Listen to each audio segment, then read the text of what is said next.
শোনা। প্রকাশ পেল বরবাদের প্রথম রোমান্টিক গান। বরবাদের প্রথম রোমান্টিক গানে কাঁপিয়ে দিল। বরবাদের দিদা শিরোনামের গানটি প্রকাশের সাথে সাথে লুপে নেন সিনেমা প্রেমীরা। দিদা শিরোনামের গানটি সত্যি অসাধারণ হয়েছে। গানের কথাগুলো ছিল দুর্দান্ত। শাকিব খান ও ইদিকা পালকে একদম ইউনিক লুকে প্রেজেন্ট করেছেন পরিচালক সাহেব। দিদা শিরোনামের গানটিতে কণ্ঠ দিয়েছেন বাংলাদেশের জনপ্রিয় কণ্ঠশিল্পী প্রীতম হাসান।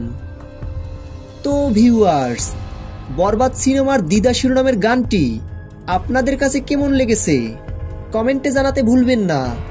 দিদা শিরোনামের গানটি ভালো লাগলে একটা লাইক দিয়ে আমাদের পাশে থাকুন। ধন্যবাদ।